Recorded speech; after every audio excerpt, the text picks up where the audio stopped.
ಎಲ್ಲರಿಗೂ ನಮಸ್ಕಾರ. ಜೂನ್ 5ನೇ ತಾರೀಕು ಶನಿವಾರ ಸಂಜೆ 6:50 ಅಸ್ಟ್ರಾಲಜಿ ವಿತ್ ಅಭೀಂದ್ರ ಕಾರ್ಯಕ್ರಮಕ್ಕೆ ಎಲ್ಲ ಜ್ಯೋತಿಷ್ಯ ಸಹೃದಯ ಬಾಂಧವರಿಗೆ ಅಭೀಂದ್ರನ ಕಡೆಯಿಂದ ನಮಸ್ಕಾರಗಳು.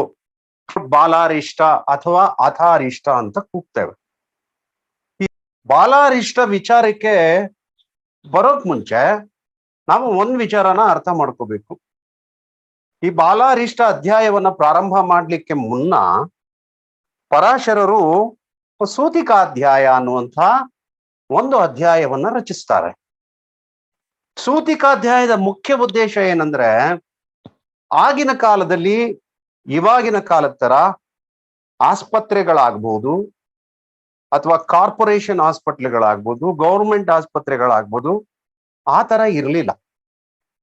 ಯಾರಾದ್ರೂ ಒಬ್ಬರಿಗೆ ಮಗುವಿಗೆ ಜನ್ಮವನ್ನ ಕೊಡ್ಬೇಕಾದ್ರೆ ಸಾಧಾರಣವಾಗಿ ಅದು ಅವ್ರವ್ರ ಮನೆಗಳಲ್ಲೋ ಅಥವಾ ಅವ್ರ ತಾಯಿ ಮನೆಗಳಲ್ಲೋ ಅಥವಾ ಅದಕ್ಕೆ ಅಂತ ಯಾವ್ದಾದ್ರು ಒಂದು ಪ್ರತ್ಯೇಕವಾದಂತ ಸ್ಥಳ ಇದ್ರೆ ಅಲ್ಲಿ ಆಗ್ತಾ ಇತ್ತು. ಸೊ ಅದಕ್ಕೆ ಸೂತಿಕಾ ಗೃಹ ಅಂತ ಕೂಗ್ತಾ ಇದೆ. ಸೂತಿಕಾ ಗೃಹ ಅಂದ್ರೆ ಎಲ್ಲಿ ಒಬ್ಬ ತಾಯಿ ತನ್ನ ಮಗುವಿಗೆ ಜನ್ಮವನ್ನ ಕೊಡ್ತಾಳೋ ಅಲ್ಲಿ. ಸೊ ಸೂತಿಕಾಧ್ಯಾಯದಲ್ಲಿ ಯಾವ ತರ ವಿವರಣೆ ಬರುತ್ತೆ ಅಂದ್ರೆ, ಸೊ ಒಂದ್ ಮಗು ಹುಟ್ಟಿದ ತಕ್ಷಣ ಜಾತಕರ ಹತ್ರಕ್ಕೆ ಜಾತಕ ತಗೊಂಡೋಗ್ತಾರೆ. ಜಾತಕ ತಗೊಂಡೋಗಿದ ತಕ್ಷಣ ಅವರು ಕುಂಡ್ಲಿನ ಹಾಕಿ ಆ ಮಗು ಯಾವ ಮನೆಯಲ್ಲಿ ಹುಟ್ಟಿರ್ಬೋದು, ಅಂದ್ರೆ ಯಾವ ಸೂತಿಕಾ ಗ್ರಹದಲ್ಲಿ ಹುಟ್ಟಿರ್ಬೋದು, ಆ ಮನೆಗೆ ಯಾವ ದಿಕ್ಕಿನ ಬಾಗಿಲಿರ್ಬೋದು, ಆ ಮನೆಯಲ್ಲಿ ಎಷ್ಟು ಜನ ಇದ್ರು, ಮತ್ತೆ ಯಾರ್ಯಾರುಗಳಿದ್ರು, ಮತ್ತೆ ಆ ಮನೆಯಲ್ಲಿ ವಸ್ತುಗಳು ಯಾವ್ಯಾವ ದಿಕ್ಕಿನಲ್ಲಿ ಇತ್ತು, ಮತ್ತೆ ಆ ಮನೆಯಲ್ಲಿ ದೀಪ ಯಾವ ತರ ಉರಿತಾ ಇತ್ತು. ಸೊ ಹೀಗೆ ಆ ಜಾತಕದ ಮೇಲೆ ಫಲಗಳನ್ನ ಹೇಳ್ತಾ ಇದ್ರು. ಅಂದ್ರೆ ಸೂತಿಕಾ ಗೃಹದ ಫಲಗಳನ್ನ ಅವರು ಹೇಳ್ತಾ ಇದ್ರು. ಈ ಹಳೆ ಕಾಲದಲ್ಲಿ ಏನಾಗ್ತಾ ಇತ್ತು ಅಂದ್ರೆ, ಯಾರದೇ ಜನ್ಮ ಜಾತಕವನ್ನ ಬರಿಬೇಕಾದ್ರೆ ಆವಾಗ ಈಗಿನ ಕಾಲದ ತರ ಗಡಿಯಾರಗಳಿರ್ಲಿಲ್ಲ.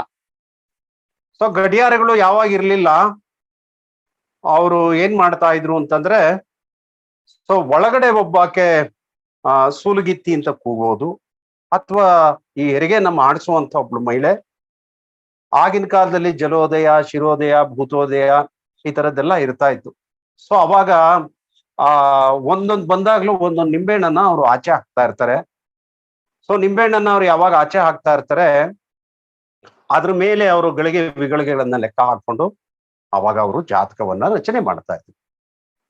ಸೊ ಅದರಲ್ಲಿ ಪರಾಶರರು ಒಂದು ಮಾತನ್ನ ಹೇಳ್ತಾರೆ. ಏನ್ ಹೇಳ್ತಾರೆ ಅಂದ್ರೆ, ಯಸ್ಮಿನ್ ಭಾಗೆ ಭವೇತ್ ಸೂರ್ಯ ಸ್ತತ್ರ ದೀಪಂ ವದೇತ್ ಸುಧಿ ಲಗ್ನಾಧಿವರ್ತಿ ಸತಾ ಚಂದ್ರ ತೈಲಂ ವಾಕ್ಯಂ ಮನೀಷಿಭಿ. ಸೂತಿಕಾ ಗ್ರಹದಲ್ಲಿ ಇರುವಂತ ಒಂದು ದೀಪಕ್ಕನು ಆ ಮಗುವಿನ ಆರೋಗ್ಯಕ್ಕೂ ಒಂದು ಹೋಲಿಕೆಯನ್ನ ಮಾಡ್ತಾರೆ. ಯಾವ ತರ ಹೋಲಿಕೆ ಮಾಡ್ತಾರೆ ಅಂದ್ರೆ, ಒಂದು ದೀಪವನ್ನ ನೀವು ತಗೊಳ್ಳಿ. ಆ ದೀಪದಲ್ಲಿ ಏನಿರುತ್ತೆ, ಕೆಳಗಡೆಗೆ ಒಂದು ಮಣ್ಣಿಂದೋ ಅಥವಾ ಚಿನ್ನದ್ದೋ ಬೆಳ್ಳಿದೋ ಯಾವುದೋ ಒಂದು ಇದಿರುತ್ತೆ, ಅದರೊಳಗಡೆ ಎಣ್ಣೆ ಇರುತ್ತೆ, ಅದರೊಳಗಡೆ ಬತ್ತಿ ಇರುತ್ತೆ.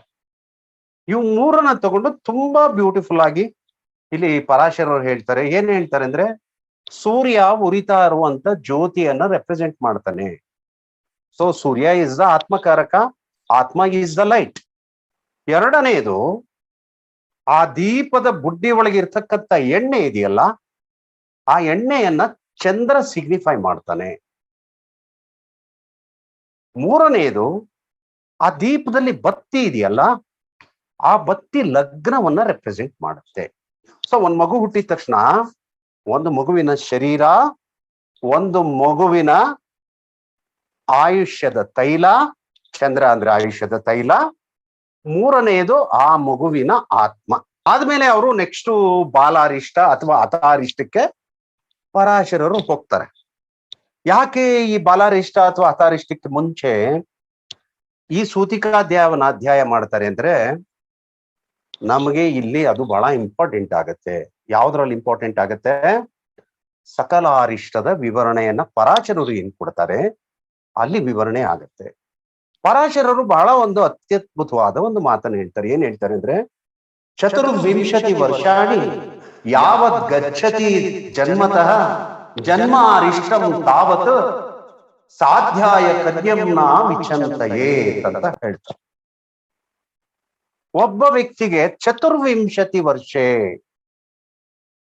ಚತುರ್ವಿಂಶತಿ ಅಂತಂದ್ರೆ 24 ವರ್ಷಗಳ ಕಾಲ ಅರಿಷ್ಟ ಇರುತ್ತೆ. ಅಂದ್ರೆ ಅರಿಷ್ಟದ ತೊಂದರೆ ಇರುತ್ತೆ. ಹಾಗಾಗಿ ಮೊದಲು ಯಾರದೇ ಜಾತಕವನ್ನ ಬರೆದಿದ ತಕ್ಷಣ ಪರಾಶರರು ಇನ್ನೂ ಒಂದು ಮಾತು ಹೇಳ್ತಾರೆ, ಜಾತಕದಲ್ಲಿ ಯಾವುದೇ ಫಲಗಳನ್ನ ಮೊದಲು ವಿವೇಚನೆ ಮಾಡಬಾರದು. ಫಸ್ಟ್ ಥಿಂಗ್ ಈಸ್ ಅರಿಷ್ಟವನ್ನ ನೀವು ವಿವೇಚನೆ ಮಾಡ್ಬೇಕು ಅಂತ ಹೇಳ್ತಾರೆ. ಈಗಿನ ಕಾಲದಲ್ಲಿ ತುಂಬಾ ಜನ ಜ್ಯೋತಿಷಿಗಳು ಹೇಳ್ತಾರೆ 8ನೇ ಭಾವನ ಜಾಸ್ತಿ ಮಾತಾಡಬಾರ್ದು, 6ನೇ ಭಾವನ ಜಾಸ್ತಿ ಮಾತಾಡಬಾರ್ದು, 12ನೇ ಭಾವನ ಜಾಸ್ತಿ ಮಾತಾಡಬಾರ್ದು, ಜ್ಯೋತಿಷಿ will attracting the karmas of other person. ಈ ತರ ಎಲ್ಲ ಬಹಳಷ್ಟು ಜನ ಹೇಳ್ತಾರೆ. I confidently reject all those things. ಯಾಕೆ ಹೇಳ್ತಾರೆ ಈ ಮಾತನ್ನ ಅಂತಂದ್ರೆ, ಒಬ್ಬ ಮಗುವಿಗೆ ಆಯುಷ್ ಇದ್ರೆ ನೀವು ಒಳ್ಳೇದಾಗತ್ತೆ ಕೆಟ್ಟದಾಗತ್ತೆ ವಿವೇಚನೆ ಮಾಡ್ಬೇಕ್ರಿ. ಆ ಮಗು ಎಷ್ಟು ವರ್ಷ ಬದುಕುತ್ತೆ, ಏನ್ ಓದುತ್ತೆ, ಏನ್ ಸಾಧನೆ ಮಾಡುತ್ತೆ, ಅಪ್ಪ ಅಮ್ಮನಿಗೆ ಒಳ್ಳೆ ಹೆಸರು ತರುತ್ತಾ ತರೋದಿಲ್ವಾ, ಮಗು ಹೇಗ್ ಬೆಳೆಯುತ್ತೆ, ಅದನ್ನೆಲ್ಲ ನೀವು ಯಾವಾಗ ವಿವೇಚನೆ ಮಾಡ್ತೀರಾ? ಮಗುವಿಗೆ ಆಯುಷ್ ಇದ್ರೆ ಮಾತ್ರ ನೀವು ವಿವೇಚನೆ ಮಾಡ್ಬೇಕು. ಅಷ್ಟಮಂಗಳದಲ್ಲಿ ರೋಗ ಪ್ರಶ್ನೆ ಅಂತ ಬರುತ್ತೆ. ರೋಗ ಪ್ರಶ್ನೆಯಲ್ಲಿ ಮೊಟ್ಟ ಮೊದಲು ಹೇಳುವಂಥದ್ದು, ಒಬ್ಬ ವ್ಯಕ್ತಿಯ ರೋಗಕ್ಕೆ ಪರಿಹಾರವನ್ನ ಸೂಚಿಸೋದಕ್ಕೆ ಮುನ್ನ ಆಯುಸ್ಸನ್ನು ನೋಡು ಅಂತ ಹೇಳುತ್ತೆ. ಅವನಿಗೆ ಆಯುಸ್ ಜಾಸ್ತಿ ದಿವಸ ಇಲ್ಲ ಅಂದ್ರೆ don't go for remedial measurements. He is not going to leave, then what is the use of telling the remedies? ಒಂದು ವ್ಯಕ್ತಿಯ ಶ್ರಮ ವೇಸ್ಟ್, ಎರಡನೇದು ಸಮಯ ವೇಸ್ಟ್, ಮೂರನೇದು ಎನರ್ಜಿ ವೇಸ್ಟ್. ಸೊ ಆ ಕಾರಣದಿಂದ ಒಬ್ಬ ಜ್ಯೋತಿಷಿಯ ಯಾವುದೇ ವಾಣಿ ಸುಳ್ಳಾಗಬಾರ್ದು. ಸೊ ಸುಳ್ಳಾಗಬಾರ್ದು ಅಂದಾಗ ಮೊಟ್ಟ ಮೊದಲಿಗೆ ಪ್ರಪ್ರಥಮವಾಗಿ ಏನ್ ತೊಂದರೆ ಇದೆ ಅನ್ನೋದನ್ನ ನೋಡ್ತಾರೆ. ಬರಿಬೇಕಾದ್ರೆ ಮಾತ್ರ ಬರೀತಾರೆ, ಜನನಿ ಜನ್ಮ ಸೌಖ್ಯಾನಾಂ ವರ್ಧನಿ ಕುಲ ಸಂಪದ ಪದವಿ ಪೂರ್ವ ಪುಣ್ಯಾನಾಂ ಲಿಖ್ಯತೆ ಜನ್ಮ ಪತ್ರಿಕಾ.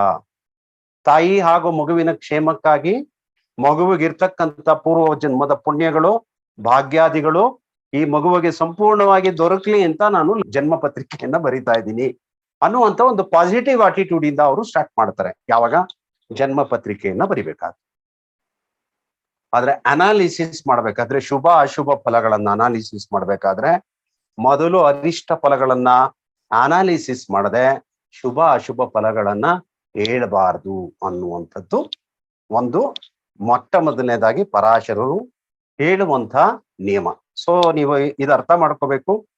ಮೊದಲನೇದು, ಯಾಕೆ ಚಂದ್ರ ಸೂರ್ಯ ಹಾಗೂ ಬತ್ತಿಯ ಉದಾಹರಣೆಯನ್ನ ತಗೊಂಡ್ರು ಅನ್ನೋದಕ್ಕೆ ನಾನು ಇಲ್ಲಿಗೆ ಬರ್ತೀನಿ. So today we are talking about balarishta. So ನಿಮ್ಗೆ ಇನ್ನೊಂದು ಲಾಜಿಕ್ ಇದೆ. ಆ ಲಾಜಿಕ್ ಏನಪ್ಪಾ ಅಂತಂದ್ರೆ, 24 ವರ್ಷಗಳವರೆಗೆ ಹೇಳಿದ್ದಾರೆ. ಯಾಕೆ 24 ವರ್ಷ ಹೇಳಿದ್ರು? ನಿಮ್ಗೆ ಅವಾಗಲೇ ಸೂತಿಕಾ ಅಧ್ಯಾಯದಲ್ಲಿ ಲಗ್ನ, ಚಂದ್ರ ಹಾಗೂ ಸೂರ್ಯರ ವಿವರಣೆಯನ್ನ ಕೊಟ್ಟೆ. ಒಂದು ಮಗುವಿನ ಬಾಲ್ಯದ ಅವಧಿ 8 ವರ್ಷ. ಸೊ ಮಗುವಿನ ಕರ್ಮದ ಫಲದಿಂದ ಮಗು ಏನಾದ್ರೂ ಆಯಸ್ಸನ್ನ ಕಳ್ಕೊಳ್ಳೋದಾದ್ರೆ ಅದು 8 ವರ್ಷ. ತಾಯಿ ಏನಾದ್ರೂ ಬ್ಯಾಡ್ ಕರ್ಮಸನ್ನ ಮಾಡಿದ್ರೆ, ತಾಯಿಯ ಕಡೆಯಿಂದ ಮಗುವಿಗೆ ಏನಾದ್ರೂ ಆಯಸ್ ಹೋಗೋದಾದ್ರೆ, ಐ ವಾಂಟ್ ಟು ಸೇ ತೈಲ, ಆಯುಷ್ಯದ ತೈಲ ಅಂತ ಹೇಳ್ತೀನಿ ನಾನು ಅದನ್ನ. ಆಯಸ್ ಹೋಗೋದಾದ್ರೆ ಅದಕ್ಕೆ 8 ವರ್ಷ. ತಂದೆ ಏನಾದ್ರೂ ಬ್ಯಾಡ್ ಕರ್ಮಗಳೇನಾದ್ರೂ ಮಾಡಿದ್ರೆ ಅದರಿಂದ ಆ ಕರ್ಮಗಳಿಂದ ಏನಾದ್ರೂ ಮಗುವಿಗೆ ಎಫೆಕ್ಟ್ ಆಗಿ ಜೀವ ಹೋಗುವಂಥದ್ದಿದ್ರೆ ಅದಕ್ಕೆ ಒಟ್ಟು 8 ವರ್ಷ. 8 ಮೂಲ 24 ವರ್ಷಗಳು. ಒಂದು ನೀನು, ಇನ್ನೊಂದು ರವಿ ನಿಮ್ಮಪ್ಪ, ಮತ್ತೊಂದು ನಿಮ್ಮ ತಾಯಿ ಚಂದ್ರ. ಯಾಕಂದ್ರೆ ತಂದೆ ತಾಯಿಗಳು they are the manufacturers. How they will manufacture? The quality of the product will be decided. ಯಾವ ರೀತಿ ಅವರು ಮ್ಯಾನುಫ್ಯಾಕ್ಚರ್ ಮಾಡಿರ್ತಾರೆ ಮಗುವನ್ನ, ಯಾವ ತಿಥಿ ವಾರ ನಕ್ಷತ್ರದಲ್ಲಿ ಕೂಡಿರ್ತಾರೆ, ಎಷ್ಟು ಮಟ್ಟಿಗೆ ಎನರ್ಜಿಯನ್ನ ಕೊಟ್ಟಿರ್ತಾರೆ, ಎಷ್ಟು ಮಟ್ಟಿಗೆ ಲೈಫ್ ಸೋರ್ಸ್ ಅನ್ನ ಕೊಟ್ಟಿರ್ತಾರೆ. ಯಾರೇ ಒಬ್ರು ಜನ್ಮ ತಾಳ್ಬೇಕಂತಂದ್ರೆ ತಂದೆ ತಾಯಿಗಳು ಇಲ್ಲದೆ ಜನ್ಮ ತಾಳ್ಲಿಕ್ಕೆ ಸಾಧ್ಯ ಇಲ್ಲ. ವಿತೌಟ್ ಸೂರ್ಯ ಅಂಡ್ ಚಂದ್ರ ಲಗ್ನ won't be existed. So this is the reason ಯಾವ ಕಾರಣಕ್ಕೋಸ್ಕರ ಅವರು ಈ 3 ಗ್ರಹಗಳನ್ನ ಸೇರಿಸಿ 24 ವರ್ಷಗಳವರೆಗೆ ಮಾಡ್ತಾರೆ. ನೀವು ಆ ಆಸ್ಪೆಕ್ಟ್ ಅಲ್ಲಿ ಅವ್ರಿಗೆ ರೀಡಿಂಗ್ ಅನ್ನ ಕೊಡ್ಬೇಕು. ಅಷ್ಟರೊಳಗಡೆ ಏನಾದ್ರು ತೊಂದರೆ ಇದೆಯಾ ಅದಕ್ಕೆ ಏನ್ ಶಾಂತಿಗಳು ಮಾಡ್ಕೋಬೇಕು, ಯಾವಾಗ ಮಾಡ್ಕೋಬೇಕು ಸೊ ಈಗ ಬಾಲಾರಿಷ್ಟಕ್ಕೆ ವಿಚಾರಕ್ಕೆ ಬರೋಣ. ಸೊ ಬಾಲ ಪ್ಲಸ್ ಅರಿಷ್ಟ ಎರಡು ಪದಗಳಿದೆ. ನೀವು ಎಲ್ಲರೂ ಬಹಳ ಸಲ ಕೇಳಿರ್ತೀವಿ. ಬಾಲಮುಕುಂದ, ಬಾಲಗೋಪಾಲ, ಬಾಲನಂದನ, ಬಾಲಕೃಷ್ಣ, ಈ ತರಹದ ಹೆಸರುಗಳನ್ನ ಕೃಷ್ಣ ಅಥವಾ ಪರಮಾತ್ಮನ ಬಾಲ್ಯಕ್ಕೆ ಅನ್ವಯವನ್ನ ಮಾಡ್ತಾರೆ. ಸೊ ಇಲ್ಲಿ ಬಾಲ ಅನ್ನುವಂತಹ ಪದದ ಅರ್ಥ ಬಾಲ್ಯ ಅನ್ನುವಂತ ಒಂದು ಅರ್ಥ. ಅರಿಷ್ಟ, ಅರಿಷ್ಟ ಅಂತಂದ್ರೆ ತೊಂದರೆಗಳು ಅಂತ ಅರ್ಥ. ಸೊ ಒಂದು ಜಾತಕದಲ್ಲಿ ಯಾವ ಯಾವ ಮನೆಗಳು ಅರಿಷ್ಟ ಸ್ಥಾನಗಳು ನಿಮ್ಗೆಲ್ಲಾರ್ಗೂ ಗೊತ್ತಿದೆ. ದುಸ್ಥಾನಗಳನ್ನ ಅರಿಷ್ಟ ಸ್ಥಾನಗಳು ಅಂತ ಹೇಳ್ತೀವಿ, ದುಸ್ಥಾನಗಳನ್ನ ಅರಿಷ್ಟ ಭಾವಗಳು ಅಂತ ಹೇಳ್ತೀವಿ. ಸೊ ಮೊದಲನೇದು ಬಾಲ್ಯ. ಬಾಲ್ಯಕ್ಕೆ ಕಾರಕ ಗ್ರಹ ಯಾರು? ಚಂದ್ರ. ಯಾರದೇ ಜಾತಕದಲ್ಲಿ ಚಂದ್ರನೊಟ್ಟಿಗೆ ಕುಜ ಅಥವಾ ಶನಿ ಅಶುಭ ಪ್ರಭಾವದಲ್ಲಿದ್ರೆ ಅವರ ಬಾಲ್ಯ 100% ಚೆನ್ನಾಗಿರಲ್ಲ, ತುಂಬಾ ಕಷ್ಟ ಇರುತ್ತೆ. ಚೆಕ್ ಮಾಡಿ, ಮೆಸೇಜ್ ಮಾಡಿ. ಯಾರ್ದಾರು ಜಾತಕದಲ್ಲಿ ಕುಜ ಹಾಗೂ ಚಂದ್ರ ಒಟ್ಟಿಗೆ ಇದ್ರೆ, ಶನಿ ಹಾಗೂ ಚಂದ್ರ ಒಟ್ಟಿಗೆ ಇದ್ರೆ ಅವ್ರ ಬಾಲ್ಯ ಕಷ್ಟಕರವಾಗಿರುತ್ತೆ. ಕಾಯಿಲೆ ಇರ್ಬೋದು, ತಿನ್ಲಿಕ್ಕೆ ತೊಂದರೆ ಆಗಿರ್ಬೋದು, ಬಡತನ ಇರ್ಬೋದು, ಅನಾರೋಗ್ಯಗಳಾಗಿರ್ಬೋದು, ಈ ತರದ ತೊಂದರೆಗಳಾಗತ್ತೆ. ಮೇಕಲೆಯವರು ಹೇಳ್ತಾ ಇದ್ದಾರೆ ಎಸ್ ಅಂತ ಹೇಳಿ. ಗಮನಿಸ್ ನೋಡಿ. ಅಷ್ಟೇ ಅಲ್ಲ, ಚಂದ್ರನಿಗೆ 5, 9ನೇ ಮನೆಗಳಲ್ಲೂ ಏನಾದ್ರೂ ಶನಿ ಅಥವಾ ಕುಜನ ಸಂಪರ್ಕ ಬಂದ್ರೂ ಆ ತರ ಆಗುತ್ತೆ. ಬಸವರಾಜ್ ಸಾನ್ಸೂನ್ ಅವ್ರು ಹೇಳ್ತಾ ಇದ್ದಾರೆ yes sir, correct correct. Madhusudan ಹೇಳ್ತಾ ಇದ್ದಾರೆ ಹೌದು, ಯಾರ್ದಾದ್ರೂ ಜಾತಕದಲ್ಲಿ ಚಂದ್ರ ಅಥವಾ ಕುಜ, ಚಂದ್ರ ಅಥವಾ ಶನಿ ಅಶುಭ ಪ್ರಭಾವದಲ್ಲಿ ಇದ್ರೆ ಅವರ ಬಾಲ್ಯ ಬಹಳ ಚೆನ್ನಾಗಿರೋದಿಲ್ಲ. ಬಾಲ್ಯದಲ್ಲಿ ತುಂಬಾ ಸಫರಿಂಗ್ಸ್ ಪಡ್ತಾ ಇರ್ತಾರೆ. ಮೀನಾಟಿಯಲ್ಲಿ ಹೇಳ್ತಾ ಇದ್ದಾರೆ ಎಸ್ ಕರೆಕ್ಟ್ ಅಂತೇಳಿ. ನಾನಾ ತರವಾದ ಸಫರಿಂಗ್ಸ್ ಇರ್ಬೋದು. ಮಕ್ಕಳನ್ನ ಪ್ರೊಟೆಕ್ಟ್ ಮಾಡ್ಬೇಕಾಗಿರ್ತಕ್ಕಂಥವ್ರು ತಂದೆ ತಾಯಿಗಳು. ಸೊ ಆ ಸಮಯದಲ್ಲಿ ತಂದೆ ತಾಯಿಗಳಿಗೂ ತೊಂದರೆಗಳು ಉಂಟಾಗುತ್ತೆ. This is called practical astrology. So ಈಗ ನಾವು ಈ ಪಾಠಕ್ಕೆ ಬರೋಣ. ಬಾಲ ಪ್ಲಸ್ ಅಥವಾ ಬಾಲ್ಯ ಪ್ಲಸ್ ಅರಿಷ್ಟ. ಬಾಲ್ಯಕ್ಕೆ ಚಂದ್ರಕಾರಕ ಅಂತ ಆಯ್ತು, ಅದಕ್ಕೊಂದು ಲಾಜಿಕ್ ಅನ್ನ ಕೊಟ್ಟಿದ್ದಾಯ್ತು. ಬಹಳ ಜನ ಅದು ಹೌದು ಸತ್ಯ ಅಂತ ಪ್ರಮಾಣೀಕರಿಸಿದ್ದಾಯ್ತು ಆನ್ ದ ಸ್ಪಾಟ್. ಈಗ ಅರಿಷ್ಟ ಅಂತಂದ್ರೆ 6, 8, 12ನೇ ಮನೆಗಳು. 6, 8, 12ನೇ ಮನೆಯ ಅಧಿಪತಿಗಳು ಎರಡನೇದು. ಮೂರನೇದು ಏನಪ್ಪಾ ಅಂತಂದ್ರೆ ಪಾಪಗ್ರಹಗಳು. ಯಾಕಂದ್ರೆ ಪಾಪಗ್ರಹಗಳು ನಿಮ್ಗೆ ಅರಿಷ್ಟ ಫಲವನ್ನ ಕೊಡುತ್ತೆ. ಸೊ ಹಾಗಾದ್ರೆ ಒಬ್ಬ ವ್ಯಕ್ತಿಯ ಅರಿಷ್ಟವನ್ನ ನಿರ್ಧಾರ ಮಾಡ್ಬೇಕಾದ್ರೆ ಹೇಗ್ ನಿರ್ಧಾರ ಮಾಡ್ಬೇಕು? ಒಂದು ಬಾಲ್ಯಕ್ಕೆ ಕಾರಕ ಚಂದ್ರ. ಎರಡನೇದು ಅರಿಷ್ಟ ಅಂದ್ರೆ ದುಸ್ಥಾನಗಳು. ಸೊ ಮಗುವಿನ ಲಗ್ನದಿಂದ 6, 8, 12ನೇ ಮನೆ, 6, 8, 12ನೇ ಮನೆಯ ಅಧಿಪತಿಗಳು. ಮೂರನೇ ವಿಚಾರ, ದುಸ್ಥಾನಗಳ ಫಲವನ್ನ ಅಥವಾ ಅರಿಷ್ಟ ಫಲಗಳನ್ನ ಕೊಡುವಂತಹದ್ದು ಪಾಪಗ್ರಹಗಳು. ಸೊ ನಮ್ಗೆ ಈ 3 ಕಾಂಬಿನೇಷನ್ ಇಟ್ಕೋಬೇಕಷ್ಟೇ. ವೆರಿ ಸಿಂಪಲ್, ಬೇರೆ ಏನೂ ಇಲ್ಲ. ಸೊ ನಾನು ನಿಮ್ಗೆ ಒಂದು ಉದಾಹರಣೆ, ಬೇರೆ ತರ ಒಂದು ಲಾಜಿಕ್ ಕೊಡ್ತೀನಿ ನಿಮ್ಗೆ. ಯಾಕೆ ಸೂರ್ಯ, ಚಂದ್ರ ಅಥವಾ ಲಗ್ನವನ್ನ ಅರಿಷ್ಟಗಳಿಗೆ ಹೋಲಿಕೆ ಮಾಡಿದ್ದಾರೆ ಅಂತ ಹೇಳಿ. ಸೂರ್ಯ ಅಂದ್ರೆ ಏನು? ಮೊದಲನೇದು, ಸೂರ್ಯ ಅಂದ್ರೆ ಬೆಳಕು, light. He is the atma, universal atma, and he is the king of our body. Surya ಏನಂತ ತೋರಿಸ್ತಾನೆ? Immunity power. Surya is a karaka for the immunity power. So ಒಂದು ಮಗುವಿಗೆ ಆರೋಗ್ಯದಲ್ಲಿ ತೊಂದರೆ ಆಗ್ಬೇಕು, ಬಾಲ್ಯ ಚೆನ್ನಾಗಿಲ್ಲ ಅಂತಂದ್ರೆ ಕಾರಣ immunity power. So Surya is the karaka for immunity power. ಎರಡನೇದು ಬರೋಣ, ಚಂದ್ರ. ಚಂದ್ರ ಅಂದ್ರೆ ತಾಯಿ. ತಾಯಿ ಅಂದ್ರೆ ಏನು? ಕಾಳಜಿ, ಆರೈಕೆ, ಪೋಷಣೆ. ಮಗುವನ್ನ ತಾಯಿ ಯಾವ ರೀತಿ ಪೋಷಣೆ ಮಾಡ್ತಾಳೆ? ಹುಟ್ಟಲಿಕ್ಕೆ ಮುನ್ನ 9 ತಿಂಗಳು ತನ್ನ ಗರ್ಭದಲ್ಲಿ ಇಟ್ಕೊಂಡು ಪೋಷಣೆಯನ್ನ ಮಾಡ್ತಾಳೆ. ಹುಟ್ಟಿದ ಮೇಲೆ ಆ ಮಗುವನ್ನ ಪೋಷಣೆ ಮಾಡ್ತಾಳೆ. ಫಸ್ಟ್ ಥಿಂಗ್ ಈಸ್ ತನ್ನ ಎದೆಯ ಹಾಲನ್ನ ಕುಡಿಸ್ತಾಳೆ. ಇಮ್ಯುನಿಟಿ ಪವರ್ ಯಾವುದೇ ಮಗು ಚೆನ್ನಾಗಿ ಬರ್ಬೇಕಂದ್ರೆ ತಾಯಿ ಎದೆ ಹಾಲು ಕುಡಿಬೇಕು.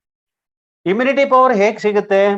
ತಾಯಿ ಎದೆ ಹಾಲು ತುಂಬಾ ಶಕ್ತಿಶಾಲಿಯಾಗಿದ್ರೆ, ತಾಯಿ ಎದೆ ಹಾಲಲ್ಲಿ ಪ್ಯೂರಿಟಿ ಇದ್ರೆ, ತಾಯಿ ಎದೆ ಹಾಲಲ್ಲಿ ರೋಗ ನಿರೋಧಕ ಶಕ್ತಿ ಜಾಸ್ತಿ ಇದ್ರೆ, ಆ ಹಾಲಿನಿಂದ ಮಗುವಿಗೆ ಇಮ್ಯುನಿಟಿ ಪವರ್ ಸಿಗುತ್ತೆ. So Surya will get strong by the support of ಚಂದ್ರ.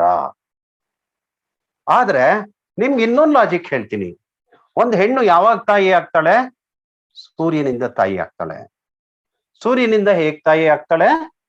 ಒಂದು ಹೆಣ್ಣು ತಾಯಿ ಆಗುವಂಥದ್ದು ಯಾವಾಗ? ಒಬ್ಬ ಪುರುಷನಿಂದ ಸ್ಪರ್ಮ್ ಅನ್ನುವಂಥದ್ದು ಆಚೆಗಡೆ ಹೋದಾಗ. So is the ಗಿವರ್.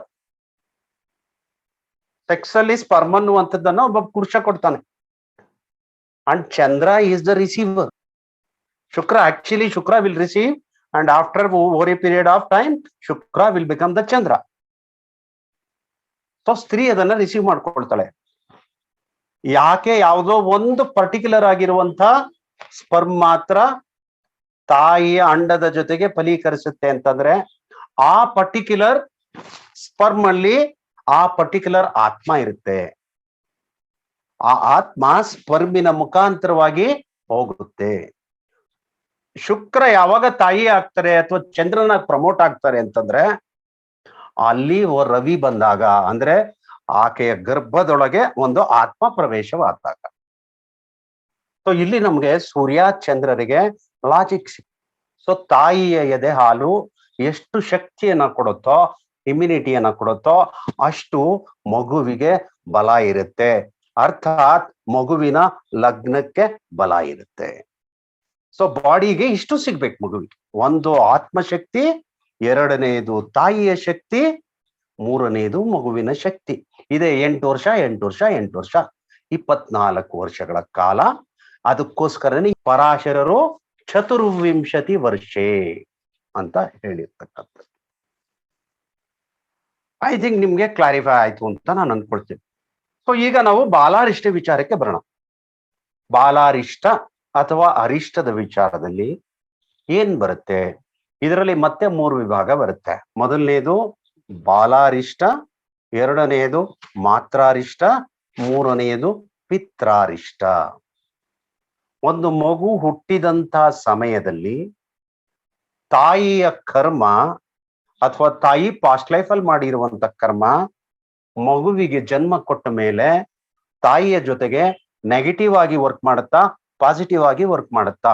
That is decided by the combination of matrarishta. ಮಗು ಹುಟ್ಟಿದ್ಮೇಲೆ ತಾಯಿಗೆ ಏನೇನ್ ತೊಂದರೆಗಳಾಗತ್ತೆ? ಯಾಕಂದ್ರೆ ಆ ಮಗುವಿಗೆ ತನ್ನ ಎದೆ ಹಾಲನ್ನ ಕೊಡೋದು ತಾಯಿ, ಅದನ್ನ ಹಾರೈಕೆ ಮಾಡುವಂಥದ್ದು ತಾಯಿ, ಅದನ್ನ ಕಾಪಾಡುವಂಥದ್ದು ತಾಯಿ. ಇನ್ನು 9 ತಿಂಗಳು ಮಗು ತಾನು ಎದ್ದು ಓಡಾಡೋವರೆಗೂ ಅದನ್ನ ತನ್ನದೇ ಜೀವ ಅಂತ ಇಟ್ಕೊಂಡು ಪ್ರತಿ ಕ್ಷಣ ಪ್ರತಿ ನಿಮಿಷ ಹಗಲು ರಾತ್ರಿ ನಿದ್ದೆ ಮಾಡದೆ ಅದನ್ನ ಕಾಪಾಡ್ತಕ್ಕಂಥಳು ತಾಯಿ. ಹಾಗಾಗಿ ತಾಯಿಗೆ ಏನಾದ್ರು ತೊಂದರೆ ಆದ್ರೆ ಮಗು ಹೇಗ್ ಚೆನ್ನಾಗಿರ್ಲಿಕ್ಕೆ ಸಾಧ್ಯ? ನೆಕ್ಸ್ಟ್ ಪಿತ್ರಾರಿಷ್ಟ. ಇವರಿಬ್ಬರಿಗೆಲ್ಲ ತಂದಕೋನು ಯಾರು? ಸೂರ್ಯ. ಅದೇ ಆತ್ಮ, ಅದೇ ಬೆಳಕು. ನಿಮ್ಗೆ ಸೂರ್ಯನ ಬಲ ಇಲ್ಲ ಅಂತಂದ್ರೆ ಆ ಕುಟುಂಬಕ್ಕೆ ಯಾವ ಪ್ರಾಬಲ್ಯ ಸಿಗುತ್ತೆ ನಿಮ್ಗೆ? ತಂದೆ ಇಲ್ಲ ಅಂದ್ರೆ ತಾಯಿನೂ ವೀಕು, ಆಸ್ ವೆಲ್ ಆಸ್ ಮಗುನೂ ವೀಕ್. ತಂದೆಗೆ ತಾನು ಮಾಡಿರುವಂತಹ ಕರ್ಮಗಳು ಮಗು ಹುಟ್ಟಿದ ಸಮಯದಲ್ಲಿ ಪಾಸಿಟಿವ್ ಆಗಿ ವರ್ಕ್ ಮಾಡುತ್ತಾ ಅಥವಾ ನೆಗೆಟಿವ್ ಆಗಿ ವರ್ಕ್ ಮಾಡುತ್ತಾ ಅಂತ.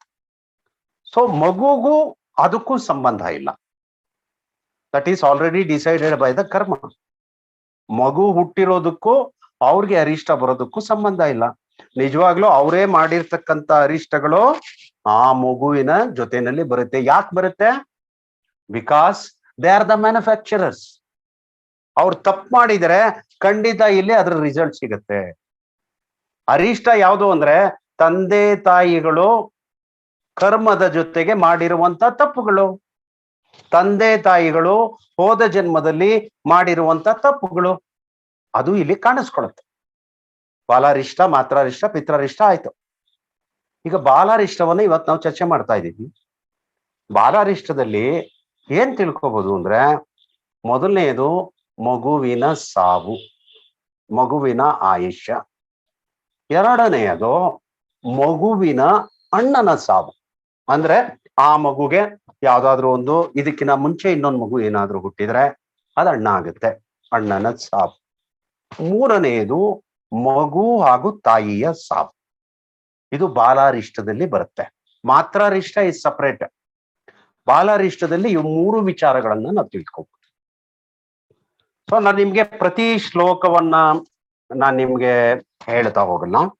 ಒಂದು ವಿಚಾರ ಜಗಜ್ಜಾಹೀರು, ಇಡೀ ಪ್ರಪಂಚಕ್ಕೆ ಬೆಳಕನ್ನು ಕೊಡುವಂತನು Surya, and Surya is the king of the universe. Surya is the king of the solar. ಜಗತ್ತಿನ ಎರಡು ದೊಡ್ಡ ಕಣ್ಣುಗಳು ಸೂರ್ಯ ಮತ್ತು ಚಂದ್ರ.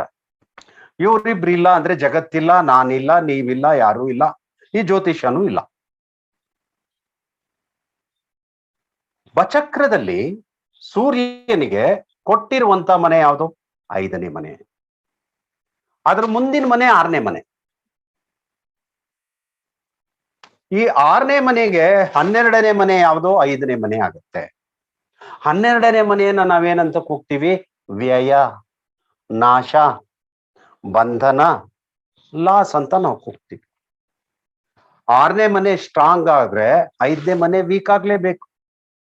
ಯಾಕಂದ್ರೆ ರೋಗ ಯಾವಾಗ ಜಾಸ್ತಿ ಆಗತ್ತೆ ಅಂದ್ರೆ ಇಮ್ಯುನಿಟಿ ಪವರ್ ಡೌನ್ ಆದಾಗ್ಲೇನೆ. ಸೊ 5th ಹೌಸ್ ನಿಮ್ ಇಮ್ಯುನಿಟಿಯನ್ನ ತೋರಿಸಿದ್ರೆ, 6ನೇ ಮನೆ ನಿಮ್ ರೋಗವನ್ನ ತೋರಿಸಿದ್ರೆ, ರೋಗ ಯಾವಾಗ ಬರುತ್ತೆ? ಇಮ್ಯುನಿಟಿ ಕಮ್ಮಿ ಆದಾಗ ಬರುತ್ತೆ. ಆ ಕಾರಣಕ್ಕೋಸ್ಕರನೇ 6ನೇ ಮನೆಗೆ 5ನೇ ಮನೆ 12ನೇ ಮನೆ ಆಗತ್ತೆ. ಸೊ 5ನೇ ಮನೆ ಇನ್ನೊಂದೇನು? ಮಗು ಪೂರ್ವಜದಿಂದ ತಗೊಂಡ್ ಬಂದಿರುವಂತ ಪುಣ್ಯ. ಪುಣ್ಯದ ಬಲ ಸಿಗ್ಬೇಕಲ್ಲ. ಪುಣ್ಯದ ಬಲ ಸಿಗಲ್ಲ. ಪುಣ್ಯದ ಬಲ ಸಿಗ್ಲಿಲ್ಲ ಅಂದ್ರೆ ರವಿ ಸ್ಟ್ರಾಂಗ್ ಆಗಿರಲ್ಲ. ರವಿ ಯಾವಾಗ ಸ್ಟ್ರಾಂಗ್ ಆಗಿಲ್ಲ ಅಂದ್ರೆ ನಿಮ್ಗೆ ಪುಣ್ಯ ಯಾವಾಗಿರಲ್ಲ ಅಂದ್ರೆ ಇಮ್ಯುನಿಟಿ ಪವರ್ ಸಿಗಲ್ಲ. So this is the scientific reason. ಈಗ ಎರಡನೇದಕ್ಕೆ ಬರೋಣ, 8ನೇ ಮನೆಗೆ ಬರೋಣ. ಈ 8ನೇ ಮನೆ 9ನೇ ಮನೆಗೆ ಇದು ವ್ಯಯಸ್ಥಾನ ಆಗುತ್ತೆ. 9ನೇ ಮನೆ ಅಂದ್ರೆ ಯಾವ್ದು ಹಾಗಾದ್ರೆ? ಲಗ್ನ ಅಂದ್ರೆ ನಾನು, ಪಂಚಮ ಅಂದ್ರೆ ನನ್ನ ಆತ್ಮ, 9ನೇ ಮನೆ ಅಂದ್ರೆ ನನ್ನ ಶರೀರದ ಜೀವ.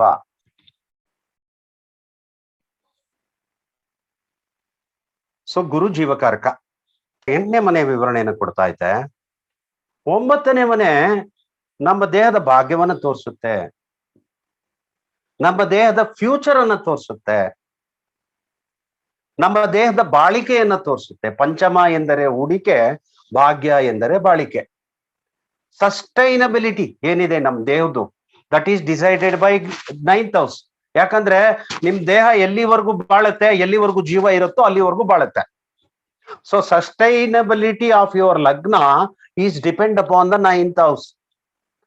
9th ಹೌಸ್ಗೆ 12ನೇ ಮನೆ ಯಾವುದು? 8th house.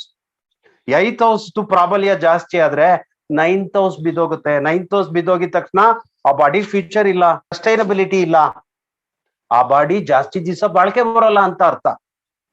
Because 9th house is the ಭಾಗ್ಯ. ಈಗ 12th ಹೌಸ್ ಬರೋಣ. 12th ಹೌಸ್ ಲಗ್ನಕ್ಕೆ 12th ಹೌಸ್ ಆಗುತ್ತೆ. ಇವಾಗ ಲಗ್ನಾಧಿಪತಿ ಏನಾರು 12ನೇ ಮನೆಗೆ ಹೋದ್ರೆ ಏನ್ ಅರ್ಥ? ಅದು ಆ ಭಾವದ ಅರ್ಥ ವ್ಯಯ ಅಂತ ಅರ್ಥ. ಆ ಭಾವದ ಅರ್ಥ ಸಂಪೂರ್ಣ ನಾಶ ಅಂತ ಅರ್ಥ. It cannot reexist again. Exist ಆಗಿದ್ರು ಅದಕ್ಕೆ ಎಕ್ಸಿಸ್ಟೆನ್ಸ್ ಸಿಗಲ್ಲ, ಐಡೆಂಟಿಟಿ ಸಿಗಲ್ಲ. So body has lose its identity. 6ನೇ ಮನೆಯಿಂದ ದೃಷ್ಟಿ ಬೀಳುತ್ತಲ್ಲ, ಅರಿಷಡ್ ವರ್ಗಗಳ ದೃಷ್ಟಿ 12ನೇ ಮನೆಗೆ. ಇದನ್ನೇ ಹೇಳ್ತಕ್ಕಂಥದ್ದು ನಿಮ್ಗೆ ಬಚಕ್ರದಲ್ಲೇ ಉದಾಹರಣೆ ಇದೆ. ಇವಾಗ ಲಗ್ನ ಅಂದ್ರೆ ಕುಜ, ಕುಜ ಅಂದ್ರೆ ದೇಹದ ಶಕ್ತಿ. 6ನೇ ಮನೆ ಅಂದ್ರೆ ದೇಹದ ಅನಾರೋಗ್ಯ. 8ನೇ ಮನೆ ಅಂದ್ರೆ ದೇಹದ ಆಯಸ್ಸು. 12ನೇ ಮನೆ ಅಂದ್ರೆ ಆಯಸ್ ಮುಗಿದ್ಮೇಲೆ ಅದು ಎಲ್ಲಿಗೆ ಪ್ರಯಾಣ ಮಾಡುತ್ತೆ? ನರಕಕ್ಕೋ ಸ್ವರ್ಗಕ್ಕೋ ಎಲ್ಲಿಗೆ ಪ್ರಯಾಣ ಮಾಡುತ್ತೆ? ಅದನ್ನ ಹೇಳಿ. ಸೊ ನೋಡಿ, ಬಾಲಾರಿಷ್ಟದಲ್ಲಿ ಚಂದ್ರನನ್ನ ಬಾಲ್ಯಕ್ಕೆ ಕಾರಕ ಅಂದ್ರು. ಈ ಚಂದ್ರ ಯಾವ ಮನೆಯಲ್ಲಿ ನೀಚನಾಗ್ತಾನೆ?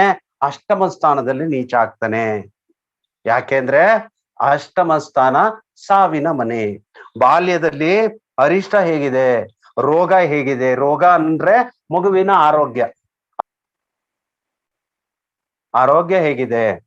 8ನೇ ಮನೆ ಅಂದ್ರೆ ಆಯಸ್ ಹೇಗಿದೆ ಮಗುವಿಗೆ, ಆಯಸ್ಸಿನ ಶಕ್ತಿ ಎಷ್ಟಿದೆ, ಆಯಸ್ಸಿನ ಮನೆಯಲ್ಲಿ ತೈಲ, ಒಂದು ದೀಪ ಉರಿಬೇಕಾದ್ರೆ ಎಲ್ಲಿವರೆಗೂ ಎಣ್ಣೆ ಇರುತ್ತೋ ಅಲ್ಲಿವರೆಗೂ ದೀಪ ಉರಿಯುತ್ತೆ.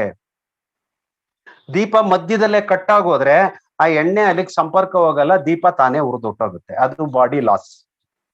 ದೀಪನೂ ಇದೆ, ಬತ್ತಿನೂ ಇದೆ, ಮೇಲ್ಗಡೆಯಿಂದ ನೀರ್ ಬೀಳ್ತಾ ಇದೆ, ನೀವು ಹಚ್ಚಕ್ಕಾಗಲ್ಲ. ದಟ್ ಈಸ್ ಆತ್ಮ ಲಾಸ್. ಇವ್ ಮೂರಲ್ಲಿ ಯಾವ್ದು ಹೋದ್ರೂ ಇರಲ್ಲ. ಬಟ್ ಲಗ್ನ ಹೋಗ್ಬೇಕಂದ್ರೆ ಚಂದ್ರ ಖಾಲಿ ಆದ್ರೂ ಹೋಗುತ್ತೆ, ಆತ್ಮ ಖಾಲಿ ಆದ್ರೂ ಹೋಗುತ್ತೆ. So main is the Chandra. Chandra is the karaka for the ಬಾಲ್ಯ. ಈ ಕಾರಣದಿಂದ ಅರಿಷ್ಟ ಮನೆಗಳ ಒಂದು ಉದಾಹರಣೆಯನ್ನ ಕೊಟ್ಟೆ. ಯಾಕೆ 6, 8, 12ನೇ ಮನೆಗಳು ದುಸ್ಥಾನಗಳಾದ್ರೂ ಬಾಲಾರಿಷ್ಟದಲ್ಲಿ ಇದು ಹೇಗೆ ನಿಮಗೆ ಫಲವನ್ನ ಕೊಡುತ್ತೆ ಅಂತ. ಸೊ ಈಗ ಮೊದಲನೇ ವಿಚಾರಕ್ಕೆ ಬರೋಣ. ಷಷ್ಠಾರಿಷ್ಟ ಗಶ್ಚಂದ್ರ ಸ್ವಗ್ರೇಹೆ ಕತ್ರದೈಶ್ಚ ವೀಕ್ಷಿತ ಜಾತಸ್ಯ ಮೃತ್ಯುತ್ವ ಸದ್ಯ ಸ್ವಷ್ಟ ದವರ್ಷೆ ಶುಭ ವೀಕ್ಷಿತ. ಅರಿಷ್ಟ ಫಲಗಳನ್ನು ಕೊಡೋರು ಯಾರು? ಪಾಪಗ್ರಹಗಳು. ಸೊ ಪಾಪಗ್ರಹಗಳು ಏನಾದ್ರೂ ಲಗ್ನವನ್ನ ನೋಡ್ತಾ ಇದ್ರೆ ಅಥವಾ ಚಂದ್ರನನ್ನ ನೋಡ್ತಾ ಇದ್ರೆ ಅಲ್ಲಿ ಅರಿಷ್ಟ ಫಲ ಸಿಗತ್ತೆ. ಸೊ ಆಗ ನೀವು ಮಗುವಿಗೆ ಅರಿಷ್ಟ ಫಲ ಇದೆ ಅಂತ ಹೇಳ್ಬೇಕು. ಚಂದ್ರನ ಮೇಲೆ ಏನಾದ್ರೂ ಪಾಪಗ್ರಹಗಳ ದೃಷ್ಟಿ ಇದ್ರೆ ಅದು ತೀವ್ರವಾದಂತ ಮೃತ್ಯುಕಾರಕ ಆಗಿರುತ್ತೆ. ಮೃತ್ಯುಕಾರಕ ಅಂತಾನೆ ತಗೋಬೇಕು. ನಾನು ನಿಮ್ಗೆ ಲಾಸ್ಟ್ ಅಲ್ಲಿ ಮೃತ್ಯು ಅಂದ್ರೆ ಏನು ಅನ್ನೋದು ಹೇಳ್ತೀನಿ. ಮೃತ್ಯು ಅಂದ್ರೆ ನಾವೆಲ್ಲರೂ ಸಾವು ಅಂತ ತಿಳ್ಕೊಂಡಿದ್ದೀವಿ. That is also true. But ಅದಕ್ಕೆ ಬೇರೆ ಅರ್ಥನೂ ಇದೆ. ಸೊ ಇದು ಮೊದಲನೇದು. ಒಂದು ಲಗ್ನವನ್ನ ಪಾಪಗ್ರಹಗಳು ವೀಕ್ಷಣೆ ಮಾಡಿದರೆ ಅಥವಾ ಲಗ್ನಾಧಿಪತಿಯ ಜೊತೆಗೆ ಪಾಪಗ್ರಹಗಳಿದ್ರೆ, ಚಂದ್ರನನ್ನ ಪಾಪಗ್ರಹಗಳು ನೋಡಿದ್ರೆ, ಚಂದ್ರನ ಜೊತೆಗೆ ಪಾಪಗ್ರಹಗಳಿದ್ರೆ ಅದು ಅರಿಷ್ಟ ಇದೆ, ತೊಂದರೆ ಇದೆ ಅನ್ನೋದು ಮೊದಲನೇ ಸಿಗ್ನಿಫಿಕೆನ್ಸ್. ಸೊ ಈ ತರದ್ದು ಪಾಪಗ್ರಹಗಳ ದೃಷ್ಟಿ ಸಂಯೋಗ ಇದ್ದು ದೃಷ್ಟಿ ಇದ್ರೆ ಮಗುವಿಗೆ 1 ತಿಂಗಳ ಒಂದು ಆಯಸ್ಸನ್ನ ನಿಗದಿ ಮಾಡ್ತಾರೆ. ಈಗ ಎರಡನೇ ಒಂದು ಕಾಂಬಿನೇಷನ್ ಅನ್ನು ಕೊಡ್ತಾರೆ ಪರಾಶರರು. ಏನ್ ಕೊಡ್ತಾರೆ? ಸೂರ್ಯ, ಮಂಗಳ, ಶನಿ 3 ಜನ 5ನೇ ಮನೆಯಲ್ಲಿದ್ರೆ, ಐ ರಿಪೀಟ್ ಒನ್ಸ್ ಅಗೈನ್, ಸೂರ್ಯ, ಮಂಗಳ ಹಾಗೂ ಶನಿ 5ನೇ ಮನೆಯಲ್ಲಿ ಏನಾದ್ರೂ ಇದ್ರೆ ಮಗುವಿನ ತಾಯಿ ಹಾಗೂ ಅಣ್ಣನಿಗೆ, ಮಗುವಿಗೆ 3 ಜನಕ್ಕೂ ತೊಂದರೆ ಅಂತ ಹೇಳ್ತಾರೆ. ಹೇಗೆ ತೊಂದರೆ? ಈಗ ಸೂರ್ಯ 5ನೇ ಮನೆಯಲ್ಲಿ ಇದ್ದಾನೆ ಅಂತ ತಿಳ್ಕೊಳ್ಳಿ. ಸೂರ್ಯ 5ನೇ ಮನೆಯಿಂದ ಯಾವ ಮನೆ ನೋಡ್ತಾನೆ? 11ನೇ ಮನೆ ನೋಡ್ತಾನೆ. 11ನೇ ಮನೆ ಅಣ್ಣನ ಮನೆ. ಶನಿ 5ನೇ ಮನೆಯಿಂದ 11ನೇ ಮನೆ ನೋಡ್ತಾನೆ. ಆಯುಷ್ಕಾರಕನಾದಂತ ಶನಿ. 11ನೇ ಮನೆ ಅಣ್ಣನ ಮನೆ ಬಂತ. ಕುಜ ಅಂದ್ರೆ ಶೀಘ್ರ ಮೃತ್ಯು ಆಗ್ಬೋದು, ಶೀಘ್ರವಾದಂತ ತೊಂದರೆ, ಅಥವಾ ಶೀಘ್ರ ರಕ್ತಪಾತ ಆಗಿ ಹೋಗುವಂಥದ್ದು, ಅಥವಾ ಏನೋ ಒಂದ್ ರೀತಿ ಶೀಘ್ರವಾಗಿ ಆಗೋದಕ್ಕೆ ಕಾರಕ ಕುಜ. ಕುಜ ಮತ್ತೆ ನೋಡ್ತಾನೆ 11ನೇ ಮನೆನ. ಮೊದಲನೇದು ಅಣ್ಣನ ಕಂಟಕ ಬಂತ. ಎರಡನೇ ವಿಚಾರಕ್ಕೆ ಬರೋಣ. ತಾಯಿಯ ಮನೆ ಎಷ್ಟನೇ ಮನೆ? 4ನೇ ಮನೆ. 4ನೇ ಮನೆಗೆ 5ನೇ ಮನೆ 2ನೇ ಮನೆ ಆಗತ್ತೆ. ಐ ರಿಪೀಟ್ ಒನ್ಸ್ ಅಗೈನ್, 4ನೇ ಮನೆಗೆ 5ನೇ ಮನೆ 2ನೇ ಮನೆ ಆಗತ್ತೆ. ಸೊ ತಾಯಿಯ ಮಾರಕ ಸ್ಥಾನ 2ನೇ ಮನೆ ಮಾರಕ ಸ್ಥಾನ ಆಯ್ತು. ಮಾರಕ ಸ್ಥಾನಗಳಲ್ಲಿ ರವಿ, ಶನಿ, ಕುಜ 3 ಜನ ಪಾಪಗ್ರಹಗಳು ಕೂತ್ಕೊಂಡ್ರ. ಜೊತೆನಲ್ಲಿ 4ನೇ ಮನೆಗೆ 11ನೇ ಮನೆ ಅಷ್ಟಮ ಸ್ಥಾನ ಆಯ್ತು. ಅಷ್ಟಮ ಸ್ಥಾನದ ಮೇಲೆ 3 ಪಾಪಗ್ರಹಗಳ ದೃಷ್ಟಿ ಬಿತ್ತ. ಇಲ್ಲಿ ಇನ್ನೊಂದು ಲಾಜಿಕ್ ನೀವು ಅರ್ಥ ಮಾಡ್ಕೋಬೇಕು. ರವಿ ಹಾಗೂ ಶನಿ ಇಬ್ಬರು ಪರಸ್ಪರ ವೈರಿಗಳು. ಒಬ್ಬ ಹುಟ್ಟನ್ನ ತೋರಿಸ್ತಾನೆ, ಇನ್ನೊಬ್ಬ ಸಾವನ್ನ ತೋರಿಸ್ತಾನೆ. ರವಿ ಸೂರ್ಯೋದಯ ಅಂದ್ರೆ ಶನಿ ಸೂರ್ಯಾಸ್ತ ಅಂತಾನೆ. ರವಿ ಬೆಳಕಿಗೆ ಕಾರಕನಾದ್ರೆ ಶನಿ ಕತ್ತಲಿಗೆ ಕಾರಕ ಆಗ್ತಾನೆ. ರವಿ ಕಿಂಗ್ ಆದ್ರೆ ಶನಿ ಬಂದು ಸರ್ವೆಂಟ್ ಆಗ್ತಾನೆ. So that is the difference. ಅವ್ರಿಬ್ರಲ್ಲಿ ಕ್ವಾಲಿಟೀಸ್ ತುಂಬಾ ಡಿಫರೆಂಟ್ ಇದೆ. ಕುಜುನಿಗೆ ಬೇರೆ ದೃಷ್ಟಿ ಇದೆ, 4ನೇ ಮನೆ ದೃಷ್ಟಿ ಇದೆ. 4ನೇ ಮನೆ ದೃಷ್ಟಿ ಅಂದ್ರೆ 5ನೇ ಮನೆಯಿಂದ 5, 6, 7, 8 ಅಷ್ಟಮ ಸ್ಥಾನ ಆಯ್ತಾ. ಮಗುವಿನ ಲಗ್ನಕ್ಕೆ ಅಷ್ಟಮ ಸ್ಥಾನ ಆಯ್ತಾ. ಅಂದ್ರೆ ಮಗುವಿನ ಅಷ್ಟಮ ಸ್ಥಾನದ ಮೇಲೆ ಕುಜನ ದೃಷ್ಟಿ ಬಿತ್ತು. ನೀವು ಶನಿಯನ್ನ ತಗೊಳ್ಳಿ, ಶನಿಗೆ 3ನೇ ಮನೆ ವಿಶೇಷ ದೃಷ್ಟಿ ಇದೆ. ಸೊ 7ನೇ ಮನೆಗೆ ದೃಷ್ಟಿ ಬಿತ್ತು. ಶನಿಯ ದೃಷ್ಟಿ ಮಾರಕ ಸ್ಥಾನದ ಮೇಲೆ, ಕುಜನ ದೃಷ್ಟಿ ಆಯಸ್ಸಿನ ಸ್ಥಾನದ ಮೇಲೆ. ಆಯ್ತಾ? ಕುಜನಿಗೆ ಇನ್ನೊಂದು ದೃಷ್ಟಿ ಇದೆ. ಅದ್ಯಾವುದು ಅಂತಂದ್ರೆ 8ನೇ ಮನೆ ನೇರ ದೃಷ್ಟಿ ಇದೆ. 8ನೇ ಮನೆ ನೇರ ದೃಷ್ಟಿ ಇದ್ರೆ 12ನೇ ಮನೆ ದೃಷ್ಟಿ ಆಯ್ತು. ಲಗ್ನಕ್ಕೆ 12ನೇ ಮನೆ ದೃಷ್ಟಿ. ಸೊ ಕುಜ ಅಷ್ಟಮ ಸ್ಥಾನವನ್ನ ನೋಡ್ತಾನೆ, ವ್ಯಯ ಸ್ಥಾನವನ್ನ ನೋಡ್ತಾನೆ ಪಂಚಮಭಾವದಲ್ಲಿ ಕೂತ್ಕೊಂಡು. ನೋಡಿ ದುಸ್ಥಾನಗಳ ಮೇಲೆ ಹೇಗೆ ದೃಷ್ಟಿ ಇದೆ ಇಲ್ಲಿ. ಶನಿ ತಗೊಳ್ಳಿ, ಶನಿಗೆ 10ನೇ ಮನೆ ನೇರ ದೃಷ್ಟಿ ಇದೆ. 10ನೇ ಮನೆ ಅಂದ್ರೆ ಈ ಲಗ್ನಕ್ಕೆ 2ನೇ ಮನೆ ಆಯ್ತು, ಅಂದ್ರೆ ಮಾರಕ ಸ್ಥಾನವನ್ನ ನೋಡ್ತಾ ಇದ್ದಾನೆ. ಸೊ ನೋಡಿ, ತಾಯಿಗೆ, ಮಗುವಿಗೆ, ಅಣ್ಣನಿಗೆ 3 ಜನಕ್ಕೆ ಅರಿಷ್ಟವನ್ನ ಹೇಳ್ತಾರೆ Parashara. See this is the logic behind it. ಇದನ್ನ ಬಿಡಿಸಿದ್ರೆ ನಮ್ಗೆ ಅರ್ಥ ಆಗುತ್ತೆ. ಆ ದೃಷ್ಟಿಗಳನ್ನೆಲ್ಲ ನಾವು ತಗೋಬೇಕು. So this is about Surya. So Surya 5ನೇ ಮನೆಯ ಅಧಿಪತಿ. ನಿಮ್ಮ ಆತ್ಮದ ಬಲ, ಆತ್ಮದ ಕರ್ಮದ ಮೇಲೆ ಇದರ ಫಲ ಸಿಗುತ್ತೆ ನಿಮ್ಗೆ. ಸೊ ಇದು ಇಟ್ ಈಸ್ ಡಿಪೆಂಡ್ ಅಪಾನ್ ಪೂರ್ವ ಪುಣ್ಯದ ಫಲ. 5ನೇ ಮನೆಯಲ್ಲಿ 3 ಜನ ಪಾಪಗ್ರಹಗಳು ಕೂತ್ಕೊಂಡ್ರೆ ಪೂರ್ವ ಜನ್ಮದ ಪುಣ್ಯ ಎಲ್ಲಿ ಬಂತು ನಿಮ್ಗೆ? ಬರಲ್ಲ, ಹೋಯ್ತು. ಪಂಚಮ ಸ್ಥಾನದಲ್ಲಿ ಶುಭ ಗ್ರಹಗಳು ಕೂತ್ಕೊಂಡ್ರೆ ಯು ಕ್ಯಾನ್ ಗ್ರ್ಯಾಬ್ ದ ಪುಣ್ಯ. ಇದಾದ ಮೇಲೆ ನಿಮ್ಗೆ ಇನ್ನೊಂದು ಕಾಂಬಿನೇಷನ್ ಕೊಡ್ತಾರೆ. ಸೊ ಈ ಕಾಂಬಿನೇಷನ್ ನಿಮ್ಗೆ ಅರ್ಥ ಆಗಿದೆ ಅನ್ಕೊಳ್ತೀನಿ ನಾನು. ಲಗ್ನದಿಂದ ಅಷ್ಟಮದಲ್ಲಿ ರವಿ, ಮಂಗಳ, ಶನಿ ಇದ್ರೂ ಸಹ ಇದನ್ನ ಅರಿಷ್ಟ ಅಂತಲೇ ಹೇಳ್ತಾರೆ. ಯಾಕೆ ಹೇಳ್ತಾರೆ? 8th ಹೌಸ್ ಏನ್ ತೋರಿಸುತ್ತೆ? ಪಾಪಗಳನ್ನ ತೋರಿಸುತ್ತೆ, ಅಥವಾ ನಿಮ್ಮ ಈ ಜನ್ಮದ ಕರ್ಮದ ಮುಕ್ತಾಯವನ್ನ ತೋರಿಸುತ್ತೆ. ಹೇಗೆ ಅಲ್ಲೂ ಇಬ್ರು ಶತ್ರುಗಳು ಸೇರ್ಕೊಂಡ್ರು, ರವಿ ಹಾಗೂ ಶನಿ. ಲಗ್ನಾಧಿಪತಿನೇ ಅಷ್ಟಮ ಸ್ಥಾನಕ್ಕೆ ಬಂದ. ಲಗ್ನಾಧಿಪತಿ ಅಷ್ಟಮ ಸ್ಥಾನ ಅಂದ್ರೆ, ಇವಾಗ ಬಚಕ್ರದ ಉದಾಹರಣೆ ತಗೊಂಡು ಹೇಳ್ತಾರೆ ನಾನು. ಅಷ್ಟಮದಲ್ಲಿ ಬಂದ್ರೆ ಸೊ ಇದು ಸಹ ಅರಿಷ್ಟನ ಉಂಟು ಮಾಡುತ್ತೆ. ಕಾರಣ ಏನು? ಇನ್ನೊಂದು, ಕುಜ 8ನೇ ಮನೆಯಲ್ಲಿ ಇದ್ರೆ ನೇರವಾದಂತ ದೃಷ್ಟಿ 2ನೇದು ಮಾರಕ ಸ್ಥಾನದ ಮೇಲೆ ದೃಷ್ಟಿ ಇರುತ್ತೆ. ಅಲ್ಲಿಂದ ಆಚೆ ಕುಜದ್ದು 11ನೇ ಮನೆ ಮೇಲೆ ದೃಷ್ಟಿ ಇರುತ್ತೆ, ಲಾಭ. ಯಾಕಂದ್ರೆ 11ನೇ ಮನೆಯಲ್ಲಿ ಹಾರ್ಟ್ಗೆ ಬ್ಲಡ್ ಸರ್ಕ್ಯುಲೇಷನ್ ನಾವು ನೋಡ್ತೀವಿ. ಹಾರ್ಟ್ ಬ್ಲಡ್ ಸರ್ಕ್ಯುಲೇಷನ್ ಕಡಿಮೆ ಆಗತ್ತಾ ಚೆನ್ನಾಗತ್ತಾ ಅನ್ನೋದು ಗೊತ್ತಾಗ್ಬೇಕಾದ್ರೆ 11ನೇ ಮನೆ ಡಿಸೈಡ್ ಮಾಡುತ್ತೆ. ಸಾವು ಅಂದ್ರೆ ಅದು ಒಂದು ಹಾರ್ಟ್ ಬ್ಲಡ್ ಸಪ್ಲೈ ಮಾಡೋ ಅಂತ ಕೆಪಾಸಿಟಿ ಕಳ್ಕೊಳುತ್ತಾನೆ ಅವಾಗ. ಇದು ಲಾಜಿಕ್. ಅಷ್ಟಮದಿಂದ 10ನೇ ಮನೆ ಪಂಚಮ ಸ್ಥಾನ ಆಗತ್ತೆ ಲಗ್ನಕ್ಕೆ. ಶನಿದು 10ನೇ ಮನೆ ನೇರ ದೃಷ್ಟಿ ಇದೆ. ಪುಣ್ಯದ ಮೇಲೆ ಪಾಪಗ್ರಹದ ದೃಷ್ಟಿ.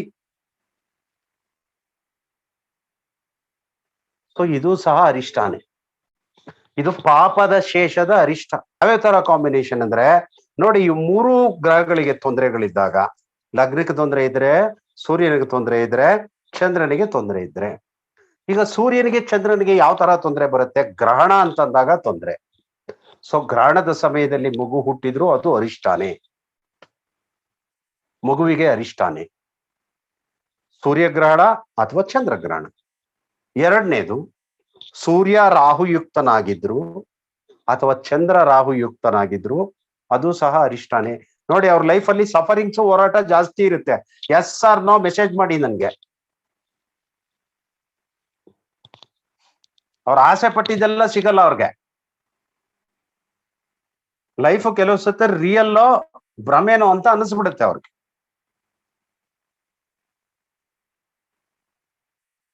ಅಕ್ಷರ S, Geeta S, Veeranna Huggi S. See because Chandra is the mind, Rahu is the disturbance.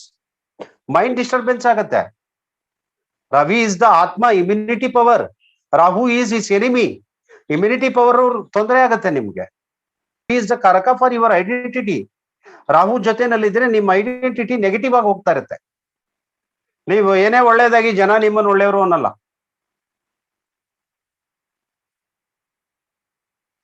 Surya Rahu combination ಇರೋರು ತಾತ ಆಂಗ್ರಿ ಯಂಗ್ ಮ್ಯಾನ್ ಆಗಿರ್ತಾರೆ. ಇದಾದ್ಮೇಲೆ ಲಗ್ನ ಪಾಪಕರ್ತರಿನಲ್ಲಿದ್ರೆ, ಅಂದ್ರೆ ಲಗ್ನದ 2ನೇ ಮನೆಯಲ್ಲಿ 12ನೇ ಮನೆಯಲ್ಲಿ ಪಾಪಗ್ರಹಗಳಿದ್ರೆ ನೋಡಿ ಎಷ್ಟು ಚೆನ್ನಾಗಿ ದುಸ್ಥಾನಗಳು, ಮಾರಕ ಸ್ಥಾನ, ದುಸ್ಥಾನಗಳು, ಮಾರಕ ಸ್ಥಾನ, ದುಸ್ಥಾನಗಳು. ಚಂದ್ರನಿಗೆ ಪಾಪಕರ್ತರಿ ಯೋಗ ಇದ್ರೆ, ರವಿಗೆ ಪಾಪಕರ್ತರಿ ಯೋಗ ಇದ್ರೆ, ಇದು ಸಹ ಅರಿಷ್ಟಾನೆ. ವೆರಿ ಸಿಂಪಲ್, ತುಂಬಾ ಚೆನ್ನಾಗಿ ಅರ್ಥ ಮಾಡ್ಕೋಬಹುದು, ಏನು ತೊಂದರೆ ಇಲ್ಲ.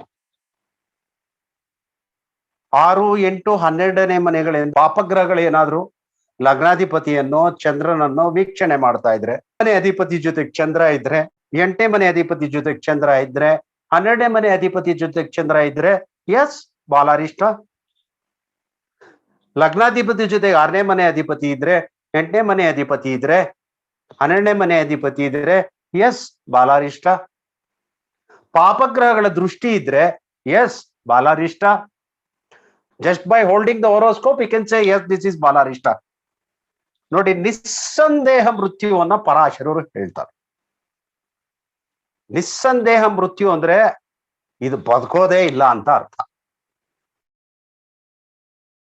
ಮೃತ್ಯು ಸಂಭವ, ಇಲ್ಲಿ ನಿಸ್ಸಂದೇಹ ಮೃತ್ಯು ಅಂತ ಕೆಲವು ಕಾಂಬಿನೇಷನ್ ಆಗಿ ಕೊಡ್ತಾರೆ. ಏನಂದ್ರೆ ಸೂರ್ಯ ಅರ್ಧೋದಯದಿಂದ 3 ಗಂಟೆನಲ್ಲಿ ಇದ್ರೆ, ಯಾವಾಗ? ಪ್ರಾತಃ ಸಂಧ್ಯಾ ಕಾಲದಲ್ಲಿ. ಯಾಕೆ ಪ್ರಾತಃ ಸಂಧ್ಯಾ ಕಾಲ? ಅಲ್ಲಿ ಶನಿಗೆ ಪ್ರಾಬಲ್ಯ ಜಾಸ್ತಿ. ರವಿ ಎಲ್ಲಿ ಉಚ್ಚ ಸ್ಥಾನಕ್ಕೆ ಬರ್ತಾನೆ ಹೇಳಿ? ಮೇಷರಾಶಿಯಲ್ಲಿ ಉಚ್ಚ ಸ್ಥಾನಕ್ಕೆ ಬರ್ತಾನೆ. ಮೇಷರಾಶಿ ಉಚ್ಚ ಸ್ಥಾನಕ್ಕೆ ಬಂದ್ರೆ ಏನದು? ಸೂರ್ಯೋದಯ. ಎಲ್ಲಿ ನೀಚನಾಗ್ತಾನೆ? 7ನೇ ಮನೆಯಲ್ಲಿ ನೀಚನಾಗ್ತಾನೆ. ನೀಚ ಆಗೋದ್ರೇನು? ಸೂರ್ಯ ಅಸ್ತ ಆಗೋದು, ಸೂರ್ಯ ಇಲ್ದಂಗ ಆಗೋದು ಅಂತ ಅರ್ಥ. ಸೂರ್ಯ ಯಾವಾಗ ಇಲ್ದಂಗ ಆಗ್ತಾನೆ? ಬೆಳಕು ಯಾವಾಗ ಇಲ್ದಂಗ ಆಗತ್ತೆ? ಕತ್ತಲು ಬಂದಾಗ. ಕತ್ತಲು ಯಾವಾಗ ಹೋಗುತ್ತೆ? ಬೆಳಕು ಬಂದಾಗ. ಎರಡು ಒಟ್ಟಿಗೆ ಒಂದೇ ಕಡೆ ಇರಕ್ಕಾಗಲ್ಲ. ಸೊ ಸೂರ್ಯನಿಗೆ ಬಲ ಆಗುವಂತ ಸಮಯದಲ್ಲಿ ಮಗು ಹುಟ್ಟಿರ್ಬೇಕು. ಅವಾಗ ಸೂರ್ಯ ಕರೆಕ್ಟ್ ಆಗಿ ಅರ್ಧ ಉದಯ ಮುಳುಗಿರ್ಬೇಕು, ಇನ್ನು ಅರ್ಧ ಇರಬೇಕು. ಅದಕ್ಕೆ ಮುನ್ನ ಪೂರ್ವ 3 ಗಂಟೆನಲ್ಲಿ ಹುಟ್ಟಿರ್ಬೇಕು, ಮೊದಲನೇದು. ಇದ್ರ ಜೊತೆನಲ್ಲಿ ಇನ್ನೊಂದು ಲಾಜಿಕ್ ಇದೆ. ಪೂರ್ವಾರ್ಧದಲ್ಲಿ ಪಾಪಗ್ರಹ ಇರಬೇಕು, ಉತ್ತರಾರ್ಧದಲ್ಲಿ ಶುಭಗ್ರಹ ಇರಬೇಕು, ಹಾಗೂ ಕಟಕ ಲಗ್ನ ಆಗಿರ್ಬೇಕು. ಸೊ ಈ ತರ ಸಂಭವ ಆಗ್ತಕ್ಕಂಥದ್ದು ಅಷ್ಟಮದ ಮೀನದಲ್ಲಿ ಆಗ್ಬೋದು, ವೃಶ್ಚಿಕದಲ್ಲಿ, ಕಟಕದಲ್ಲಿ. ಸೊ ಅವಾಗ ಈ ಅಂತ್ಯ ಭಾಗಗಳನ್ನ ನಾವು ಅರ್ಧೋದಯ ಗತಿ ಅಂತ ಕೂಗ್ತೀವಿ, ಅದರ ಅಂತ್ಯ ಭಾಗಗಳು. ಈಗ ಕಟಕದ ಅಂತ್ಯ ಭಾಗ ಹಾಗೂ ವೃಶ್ಚಿಕದ ಅಂತ್ಯ ಭಾಗ, ಮೀನದ ಅಂತ್ಯ ಭಾಗಗಳಲ್ಲಿ ಈ ತರ ಆಗೋ ಚಾನ್ಸಸ್ ಇರುತ್ತೆ, ಅಲ್ಲಿ ಲಗ್ನ ಆಪೋಸಿಟ್ ಮನೆ ಆಗಿದ್ದಾಗ. ಸೊ ಹೀಗಿದ್ದಾಗ, ಕಟಕ ಲಗ್ನ ಆಗಿದ್ದಾಗ ಶೀಘ್ರ ಮೃತ್ಯು ನಿಸ್ಸಂದೇಹವಾಗಿ ಹೇಳ್ಬೋದು ಅಂತ ಹೇಳ್ತಾರೆ. ಸೊ ಇಷ್ಟೇ ಸಿಂಪಲ್, ಅರಿಷ್ಟ ಭಂಗಗಳು ಇಷ್ಟೇ ಆಯ್ತಲ್ಲ. ಅರಿಷ್ಟಗಳು ಇಷ್ಟೇ, ಇದಕ್ಕೆ ಭಂಗಗಳನ್ನ ಹೇಳ್ತಾರೆ. ಇವಾಗ ಇಷ್ಟ ಅರಿಷ್ಟ ಆಯ್ತು, ಇವಾಗ ಸಾವಿದೆ, 1 ತಿಂಗಳಲ್ಲಿ ಮಗು ಸಾಯುತ್ತೆ ಅಂತ ಹೇಳ್ಬಿಟ್ಟಿದೇವಪ್ಪ ನಾವೀಗ. ಅದು ಫಲ ಇದೆ. ಬಾಲಾರಿಷ್ಟದ ಕಾಂಬಿನೇಷನ್ ಏನ್ ಹೇಳುತ್ತೆ? 1 ತಿಂಗಳಲ್ಲಿ ಸಾಯ್ಬೋದು, 15 ದಿವಸದಲ್ಲಿ ಸಾಕ್ಬೋದು. ಅಂದ್ರೆ ಒಂದೊಂದು ಕಾಂಬಿನೇಷನ್ ಒಂದೊಂದ್ ತರ ಬರುತ್ತೆ.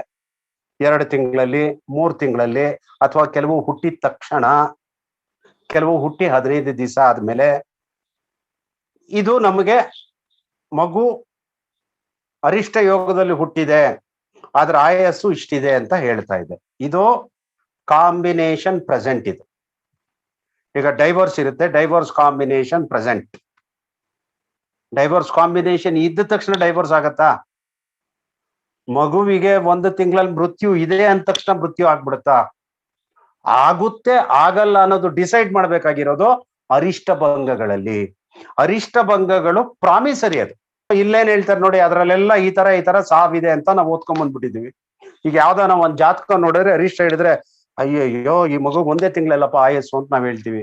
1 ತಿಂಗಳಾದ್ಮೇಲೆ ಮಗು ಆರಾಮಾಗೆ ಇರುತ್ತೆ, ಏನೂ ಆಗಲ್ಲ. ಯಾಕೆ? Arishta bhanga will give you the answer. ಅರಿಷ್ಟ ಭಂಗನ ನಾವು ಯೂಸ್ ಮಾಡ್ಬೇಕು ಜೊತೆನಲ್ಲಿ. ಅರಿಷ್ಟ ಭಂಗ ಏನ್ ಹೇಳುತ್ತೆ ಅಂದ್ರೆ, ಲಗ್ನದಿಂದ ಕೇಂದ್ರಗಳಲ್ಲಿ ಬುಧ, ಗುರು, ಶುಕ್ರ, ಈ 3 ಗ್ರಹಗಳಲ್ಲಿ ಯಾವ್ದಾದ್ರೂ ಗ್ರಹ, 1 ಗ್ರಹ ಇದ್ರೂ ಸಾಕು.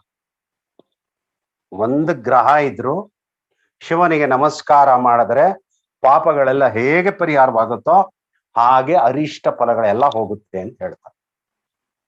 ಮೊದಲನೇದು, ಕೇಂದ್ರಗಳಲ್ಲಿ ಶುಭ ಗ್ರಹಗಳು ಇರ್ಬೇಕು. ಇವ್ ಮೂರಲ್ಲಿ ಯಾವ್ದಾದ್ರು ಒಂದು ಶುಭ ಗ್ರಹ ಇದ್ರೆ ಓಕೆ. ಶುಕ್ಲ ಪಕ್ಷದ ಚಂದ್ರ ಇದ್ರು ಓಕೆ, ಅದು ಕ್ಯಾನ್ಸಲ್ ಆಗುತ್ತೆ. ಅಷ್ಟು ಅರಿಷ್ಟ ಭಂಗಗಳು ಕ್ಯಾನ್ಸಲ್ ಆಗುತ್ತೆ. See, this is how learning and cancelling. Learning how the way ಮೃತ್ಯು ಕ್ಯಾನ್ ಹ್ಯಾಪನ್. ಅಲ್ಲಿ ಏನ್ ಕಲ್ತಿದೀವಿ, ಯಾವ್ಯಾವ ಮನೆಗಳ ಗ್ರಹಗಳಿದ್ದಾಗ ಯಾವ್ಯಾವ ಮನೆ ಮೇಲೆ ದೃಷ್ಟಿ ಬೀಳುತ್ತೆ, ಯಾವ್ಯಾವ ಭಾವಗಳನ್ನ ಹಾಳು ಮಾಡುತ್ತೆ, ಯಾವ್ಯಾವ ಭಾವಗಳನ್ನ ಹಾಳು ಮಾಡಿದಾಗ ಮಗುವಿನ ಆರೋಗ್ಯ ಹಾಳಾಗ್ಬೋದು, ತಾಯಿಗೆ ಕಂಟಕ ಆಗ್ಬೋದು, ಅಣ್ಣನಿಗೆ ಕಂಟಕ ಬರ್ಬೋದು, ಮಾರಕ ಸ್ಥಾನಗಳು ಆಕ್ಟಿವೇಟ್ ಆಗ್ಬೋದು, ಅವ್ರಿಗೆ ತೊಂದರೆ ಆಗ್ಬೋದು. ಅರಿಷ್ಟಭಂಗ ಏನ್ ಹೇಳಿತಿಲ್ಲಿ, ಅರಿಷ್ಟಭಂಗ ಇದರಲ್ಲಿ ಯಾರಾದ್ರೂ ಒಬ್ರಿದ್ರೆ ಅಷ್ಟು ಕ್ಯಾನ್ಸಲ್ ಅಪ್ಪ, ಅಷ್ಟು ಕ್ಯಾನ್ಸಲ್, ನೋ ವರೀಸ್. ಜೊತೆನಲ್ಲಿ ನೋಡಿ, ಶುಕ್ಲ ಪಕ್ಷದಲ್ಲಿ ಜನನ ಆಗಿದ್ರೆ ಮಗು, ಅದೆಲ್ಲಾ ಕಾಂಬಿನೇಷನ್ ಇದ್ದು ಮಗು ಶುಕ್ಲ ಪಕ್ಷದಲ್ಲಿ ಜನನ ಆಗಿರ್ಬೇಕು, ಅದು ರಾತ್ರಿ ಜನನ ಆಗಿರ್ಬೇಕು. ಲಗ್ನದ ಮೇಲೆ ಯಾವ್ದಾದ್ರು ಒಂದು ಶುಭ ಗ್ರಹ ದೃಷ್ಟಿ ಇದ್ರೆ ಓಕೆ, ಅಷ್ಟು ಅರಿಷ್ಟಗಳು ಕ್ಯಾನ್ಸಲ್. ಇಲ್ಲ ಶುಕ್ಲ ಪಕ್ಷದಲ್ಲೇ ಜನನ ಆಗಿದೆ ಸರ್, ಆದ್ರೆ ರಾತ್ರಿ ಹುಟ್ಟಿಲ್ಲ, ಹಗಲು ಹುಟ್ಟಿದೆ, ಅವಾಗ ಲಗ್ನದ ಮೇಲೆ ಪಾಪಗ್ರಹ ದೃಷ್ಟಿ ಇದ್ರೆ ಸಾಕು, ಅರಿಷ್ಟಗಳು ಕ್ಯಾನ್ಸಲ್. ನೋಡಿ, ಇಲ್ಲಿ minus into minus plus result ಆಗ್ಬಿಡುತ್ತೆ.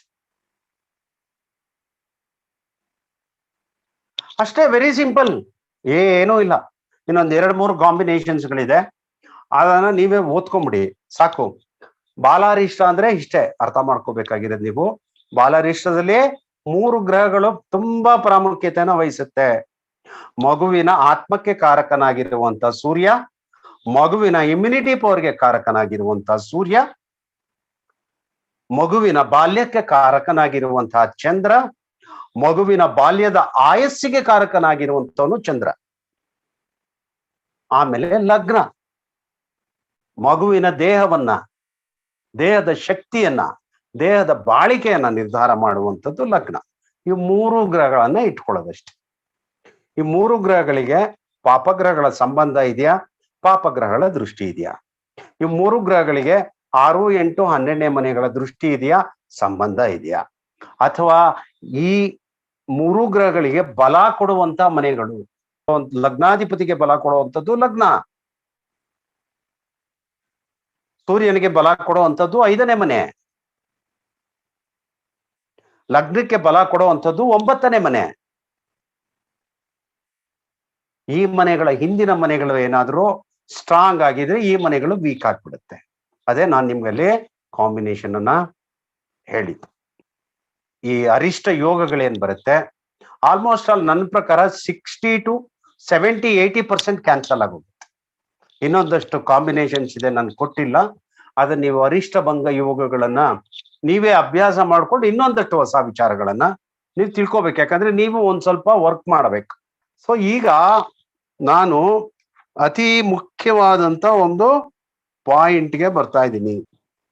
ಈಗ ಸಾವಿನ ಬಗ್ಗೆ ನಾವು ಮಾತಾಡ್ತಾ ಇದ್ದೋ. ಜ್ಯೋತಿಷ್ಯ ಶಾಸ್ತ್ರದಲ್ಲಿ ಸಾವು ಅಂದ್ರೆ ಏನು ಅನ್ನೋದಕ್ಕೆ ಬೇರೆನೆ ಉದಾಹರಣೆ ಇದೆ. 1 ತಿಂಗಳಲ್ಲಿ ಮಗು ಸಾವು ಅಂತ ನಾವು ಹೇಳ್ಬಿಡ್ತೀವಿ. ಸಾವು ಅಂದ್ರೆ ಏನು ನಾವು ಕರೆಕ್ಟಾಗಿ ಅರ್ಥ ಮಾಡ್ಕೋಬೇಕಲ್ಲಿ.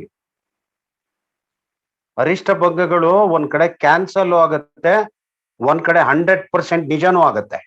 ಹೇಗೆ ಅಂತ ನಿಮ್ಗೆ ರಹಸ್ಯ ಹೇಳ್ಕೊಡ್ತೀನಿ ಕೇಳಿ. ಯಾಕಂದ್ರೆ ಈ ರಹಸ್ಯಗಳನ್ನ ನಿಮ್ಗೆ ಯಾರು ಹೇಳ್ಕೊಡಲ್ಲ. ನಾನು ತುಂಬಾ ಸೀಕ್ರೆಟ್ಸ್ ಅನ್ನ ತಗೊಂಡ್ ಬರ್ತೀನಿ, ಎತ್ಕೊಂಡ್ ಬರ್ತೀನಿ. ವ್ಯಾಧಿ ದುಃಖ ಭಯ ಲಜ್ಜ ರೋಗ ಶೋಕ ತತಿವಾಚ ಬಂಧನ ಚೈವ ಮಾನಂಚ ಮೃತ್ಯೋ ಅಷ್ಟವದಸ್ಮಕಂ. ಇನ್ನೊಂದ್ಸಲ ಹೇಳ್ತೀನಿ. ವ್ಯಾಧಿ ದುಃಖ ಭಯ ಲಜ್ಜ ರೋಗ ಶೋಕ ತತಿವಾಚಕ ಬಂಧನ ಚೈವ ಮಾನಂಚ ಮೃತ್ಯೋ ಅಷ್ಟವದಸ್ಮಕಂ. 8 ರೀತಿಯ ಸಾವುಗಳಿರುತ್ತಂತೆ ಮನುಷ್ಯನಿಗೆ. ಮೊದಲನೇದು ನೋವು ಅಂದ್ರೆ ಪೇನ್. ಬಾಡಿ ಒಳಗಡೆಗೆ ನಿಮಗೆ ತಡ್ಕೊಳಕ್ ಆಗದಂತ ಪೇನ್ ಬಂದ್ರೆ that is also a mrityu. It doesn't mean that you will die. ಒಂದ್ ತಿಂಗಳಲ್ಲಿ ಮಗುವಿಗೆ ಪೇನ್ ಬರ್ಬೋದಪ್ಪ, ಎಲ್ಲೋ ಮೇಲ್ಗಡೆಯಿಂದ ಕೆಳಗೆ ಬಿದ್ದ ಪೇನ್ ಬರ್ಬೋದು. ಜ್ಯೋತಿಷ ಸುಳ್ಳು ಅಂತ ನೀವು ಹೇಳಕ್ ಬರಲ್ಲ. ಯಾವ್ದೋ ಹುಳಾಗಿಲ್ಲ ಕಚ್ಚಿ ಪೇನ್ ಬರ್ಬೋದು. ನಿಸ್ಸಂದೇಹ ಮೃತ್ಯುಗುನು, ಸಿದ್ಧಾಂತ ಮೃತ್ಯುಗುನು, ಸಂಭವ ಮೃತ್ಯುಗುನು ತುಂಬಾ ಡಿಫರೆನ್ಸ್ ಇದೆ. ಅವ್ರು ಪರಾಶರರು ಕೆಲವು ಕಡೆ ನಿರ್ದಿಷ್ಟವಾಗಿ ಬಳಸ್ತಾರೆ, ನಿಸ್ಸಂದೇಹ ಮೃತ್ಯು ಅಂತಲೇ ಡೈರೆಕ್ಟ್ ಆಗಿ ಹೇಳ್ತಾರೆ. ಬೇರೆ ಕಡೆಗೆ ಮೃತ್ಯು ಅಂತ ಹೇಳ್ತಾರೆ. ಹಾಗಾದ್ರೆ ವಾಟ್ ಈಸ್ ಮೃತ್ಯು? ಮೊದಲನೇದು ನೋವು, ಪೇನ್. ಎರಡನೆಯದು ದುಃಖ, ಗ್ರೀಫ್. ನಿಮ್ಗೆ ತಡೀಲಾರ್ದಂತ ನೋವುಗಳಿದ್ರೆ, ತಡೀಲಾರ್ದಂತ ದುಃಖಗಳಿದ್ರೆ, ಮಗುವಿಗೆ ಹಾಲಿಲ್ಲ ದುಃಖ, ತಾಯಿ ಆರೋಗ್ಯ ಸರಿ ಇಲ್ಲ ದುಃಖ, ಮಗು ಅಳ್ತಾ ಇದೆ ದುಃಖ. It is a natural thing, ಅಳೋದು ಇಲ್ಲ ಅಂತಲ್ಲ. ಸೊ ನಮಗೆ ತಡಿಯಕ್ ಆಗದೆ ಇರುವಂತ ದುಃಖ ಬಂದ್ರು ದಟ್ ಈಸ್ ಆಲ್ಸೋ ಆ 8 ರೀತಿಯ ವ್ಯಾಧಿಗಳಲ್ಲಿ ಒಂದು ರೀತಿಯ ಇದು ಭಯ, ಫಿಯರ್, ಅತಿವಾದಂತ ಭಯ. ಏನಕ್ಕೆ ಮಕ್ಕಳಿಗೆಲ್ಲ ಬಾಲಗ್ರಹ ಯಂತ್ರ ಹಾಕಿಸ್ತಾರೆ? ಬಾಯಿದಲ್ಲಿ ತೊಂದರೆ ಆಗ್ಬಾರ್ದು. ಬಾಲಗ್ರಹ ಯಂತ್ರ ಏನಕ್ಕೆ ಹಾಕಿಸ್ತಾರೆ? ಬಾಲಾರಿಷ್ಟಕ್ಕೆ ಸಂಬಂಧ ಇರುತ್ತೆ. ಮಗು ಅಳ್ತಾ ಇದೆ, ನೋವಾಗಿದೆ ಅಂದ್ರೆ, ಹೊಟ್ಟೆ ನೋವು ಬಂದಿರುತ್ತೆ, ಬಾಲಗ್ರಹದ ಸೂಚನೆ ಇರ್ಬೋದು, ಮಗು ಅಳ್ತಾ ಇರುತ್ತೆ. ಫಸ್ಟ್ ಟೈಪ್ ಆಫ್ ಡೆತ್ ಅಲ್ಲಿ ಆಯ್ತು. ಬಾಲಾರಿಷ್ಟಕ್ಕೂ ಬಾಲಗ್ರಹಕ್ಕೂ ಸಂಬಂಧ ಅಲ್ಲಿ. ಮಗುಗ್ ದುಃಖ ಇದೆ, ನೋವಿದೆ, second type of death happen. ಮಗು, ತಾಯಿ, ತಂದೆ ಎಲ್ಲ ಭಯ ಪಡ್ತಾ ಇದ್ದಾರೆ. ಏನಾಗ್ತಾ ಇದೆ ಅಂತ ಗೊತ್ತಿಲ್ಲ. ಮಗುಗ್ ವಾಂತಿ ಆಗ್ತಾ ಇದೆ, ಕೆಣದಂತ ಜ್ವರ, ಮೈ ಮೇಲೆಲ್ಲ ಗುಳ್ಳೆ ಆಗ್ತಾ ಇದೆ.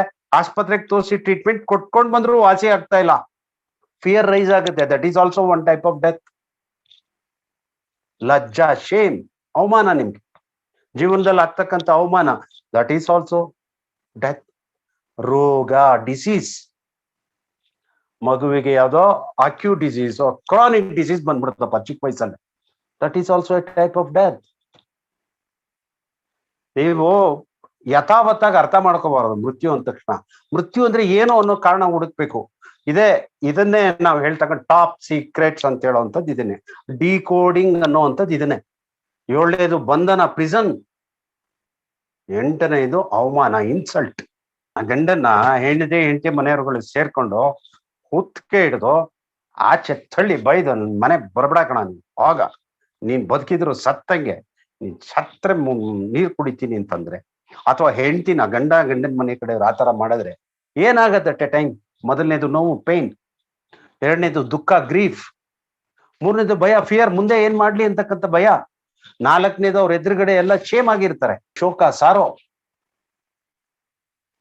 ಕೊನೆಯದು ಅವಮಾನ. ನೋಡಿ ಇಲ್ಲೇ 5, 6 ಬಂದ್ಬಿಡ್ತೀನಿ. ಇದನ್ನ ನಮ್ಮ ಹಿರಿಯರು ಇವುಗಳೆಲ್ಲ ಸಾವಿಗೆ ಸಮನಾದಂತ ಇದು ಅಂತೇಳಿ, ಇದನ್ನ ಮೀರಿದ್ರೆ ಸಾವು ಇನ್ನೊಂದು. ಸೊ ಸಾವಿಗೆ 8 ರೀತಿಯ ವ್ಯಾಖ್ಯಾನಗಳಿದಾವೆ. ಇದನ್ನ ಗಮನದಲ್ಲಿ ಇಟ್ಕೋಬೇಕು ನೀವು. ಮಗುವಿಗೆ 1ನೇ ವರ್ಷದಲ್ಲಿ ಮೃತ್ಯು ಅಂತಂದ್ರೆ ನೀವು ಡೈರೆಕ್ಟ್ ಆಗಿ ಮಗು ಸತ್ತೋಗುತ್ತೆ ಅಂತ ಹೇಳೋದಲ್ಲ. ಈ ತರ ಆಗುತ್ತೆ. ಮಗು ಯಾಕೆ ಸಾಯಲ್ಲ ಅಂದ್ರೆ ಅಲ್ಲಿ ಅರಿಷ್ಟ ಭಂಗ ಆಗಿರುತ್ತೆ. So this is the reason. So ಇವತ್ತಿಗೆ ಇಲ್ಲಿನ ಪಾಠ ಮುಕ್ತಾಯವಾಯ್ತು.